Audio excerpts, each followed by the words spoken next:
अच्छे बच्चे कैसे? ऐसे। चलिए बेटा, आज हम पढ़ेंगे विराम चिन्ह। क्या पढ़ेंगे? विराम चिन्ह। विराम का क्या मतलब होता है? रुकना। विराम का क्या मतलब होता है? रुकना या आराम करना। जब हम कोई पैराग्राफ या अनुच्छेद पढ़ते हैं तो उतार चढ़ाव के साथ और बीच में रुक रुक के पढ़ते लिखते हैं ना, तो उनके बीच में जब हम लिखते हैं या पढ़ते हैं तो कुछ चिन्ह लगे रहते हैं और हम लगाते भी रहते हैं। उन्हीं चिन्हों को विराम चिन्ह कहते हैं। क्या कहते हैं? विराम चिन्ह। तो आज हम उन्हीं के बारे में पढ़ेंगे। ठीक है। पूर्ण विराम तो सब जानते हैं ना? पूर्ण विराम कहाँ लगाते हैं, कब लगाते हैं? हाँ, जैसे कोई भी वाक्य जब पूरा होता है तो हम जो है विराम चिन्ह लगाते हैं। क्या लगाते हैं? विराम चिन्ह। तो ऐसे ही आज सारे चिन्हों के बारे में हम पढ़ेंगे। ठीक है। तो सबसे पहला है हमारा, क्या लिखा है ये पढ़ो तो, अल्प विराम। क्या लिखा है? अल्प विराम। यानी कि वाक्य में सबसे कम समय रुकने के लिए, ठीक है, हम अल्प विराम लगाते हैं। या फिर दो या दो से अधिक समान पदों या चीजों, वो क्या कहते हैं कि किसी भी शब्द को अलग करने के लिए, जैसे राम, लक्ष्मण, भरत, शत्रुघ्न, 4 है ना, तो चारों को हम अलग अलग करेंगे ना, तो हम कॉमा लगा देंगे। ठीक है। और किसमें हम कॉमा लगा सकते हैं? कोई उदाहरण बता सकता है? मैम जैसे मैम फल में मैम, हाँ, केला, हाँ, सेब, हाँ, ये सब जब हम लिखें केला, आम, सेब, अनार, तो हम बीच बीच में क्या लगा देंगे? कॉमा लगा देंगे। तो समझ में आया? इसको बोलते हैं अल्प विराम ना। क्या कहते हैं? अल्प विराम। देखिए ये बना हुआ है, अल्प विराम बना है ना। फिर समझ में आया?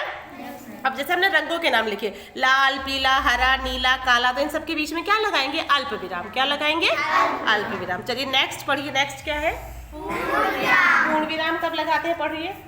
वाक्य पूरा होने पर। कब लगाते हैं? वाक्य पूरा होने पर। जैसे कोई एक वाक्य बोलो, कोई भी बच्चा कोई सा भी वाक्य बोले।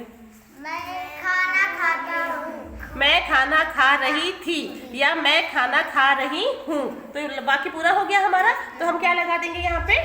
पूर्ण विराम। क्या लगा देंगे? पूर्ण विराम। जैसे मैं 4ठी कक्षा में पढ़ती हूँ, ये हमारा वाक्य पूरा हो गया ना। तो मैं स्कूल जाती हूँ। हाँ, मैं स्कूल जाती हूँ। और मैं पढ़ता हूँ। शाबाश। मैं सोती हूँ। Very good. तो ये हमारा वाक्य पूरा हो जा रहा है ना, तो हम क्या लगाएंगे लास्ट में?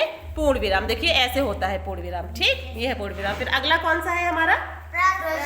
प्रश्नवाचक चिन्ह। अब देखिए, जैसे हम किसी से कोई प्रश्न पूछते हैं, जैसे आपका क्या नाम है ना, तो हमने कुछ पूछा किसी से, तो जब हम ऐसे प्रश्न पूछते हैं तो उसके आगे लास्ट में जो हम निशान लगाते हैं, चिन्ह लगाते हैं, उसको हम बोलते हैं प्रश्नवाचक चिन्ह। क्या बोलेंगे उसको? प्रश्नवाचक चिन्ह। जैसे मैम जैसे वो चिड़िया कहाँ गई थी? हाँ, वो चिड़िया कहाँ गई। या फिर ये कहते हैं आपका स्कूल कहाँ है, आप किस क्लास में पढ़ते हो, वह कौन सा रंग है, वो कौन सा रंग है। ये सब हम प्रश्न पूछ रहे हैं ना, तो हम कौन सा चिन्ह लगाएंगे यहाँ पे?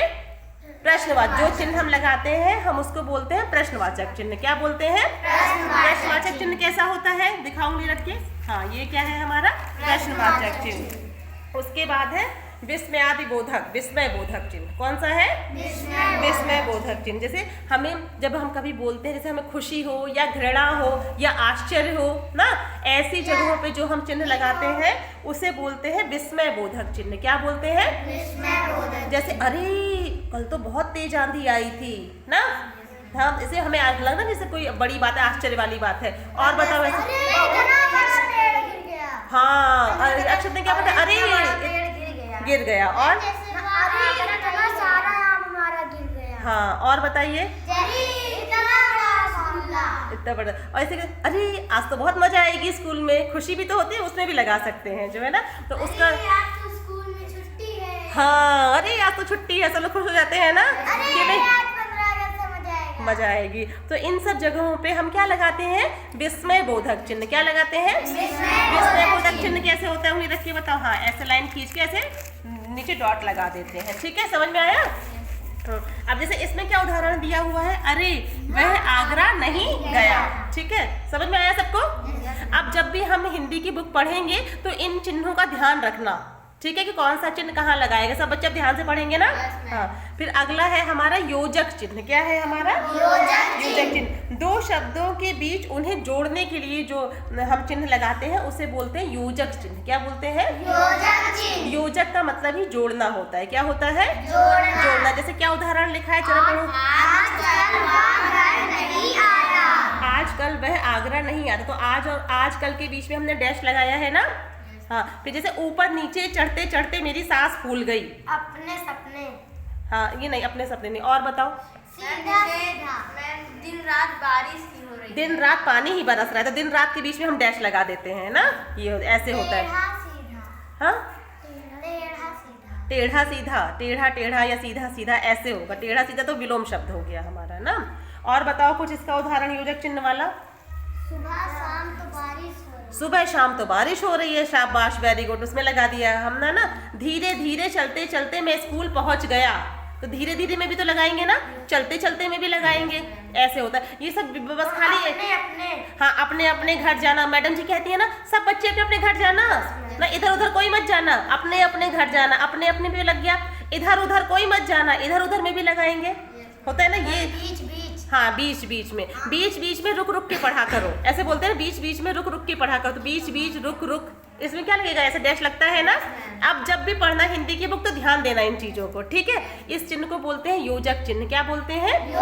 योजक चिन्ह। फिर अगला है हमारा इकहरा अवतरण चिन्ह। क्या है? जैसे कि किसी विशेष पद को या शब्द को दिखाने के लिए। जैसे क्या उदाहरण है, पढ़िए उदाहरण इसमें। महर्षि जैसे रामायण इसमें एक विशेष चीज है ना, तो विशेष चीज को दिखाने के लिए हम ऊपर की तरफ देखो ऐसे लगा दिया। कैसे लगाया हमने, ये देखिए, है ना, दोनों तरफ। तो इसको बोलते हैं हम इकहरा अवतरण चिन्ह। क्या बोलते हैं? चिन्ह, शाबाश।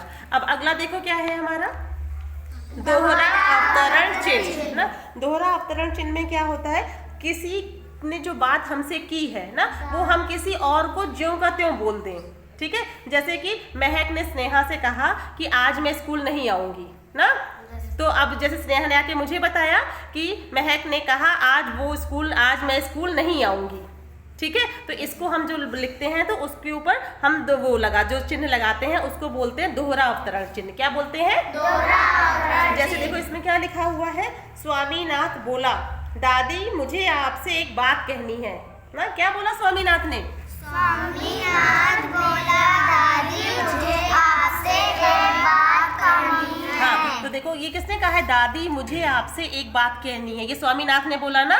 तो इसमें देखो ये यहाँ से जो पूरी लाइन उसने बोली है वहां से वहां तक हम जो चिन्ह लगाते हैं उसको बोलते हैं दोहरा अवतरण चिन्ह। क्या बोलते हैं? दोहरा अवतरण चिन्ह। इसको बोलते हैं दोहरा अवतरण चिन्ह। और अगला है हमारा निर्देश चिन्ह। क्या है? निर्देश चिन्ह। संवाद में नाम के बाद, जैसे जब हम नाटक वाटक जो करते हैं, वो क्लास 3rd में हमारा था काली बिल्ली पीली बिल्ली वाला, एक ना काली बिल्ली और सफेद बिल्ली वाला नाटक था ना।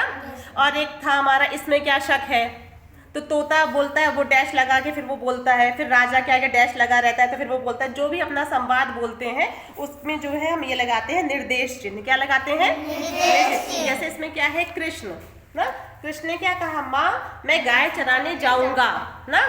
तो कृष्ण के बाद क्या देखो, निर्देश चिन्ह लगा है ना, डैश लगा हुआ है, फिर माँ मैं गाय चराने जाऊंगा। इसमें कृष्ण ने जो बात अपनी ज्यों की त्यों कही है ना, वैसे लिखा है हमने जैसे कृष्ण ने कहा है। तो देखो यहाँ पे दोहरा अवतरण चिन्ह भी लगा है, देखिए सारे बच्चे लगा हुआ है ना, लगा हुआ। और कौन सा चिन्ह लगा है इसमें?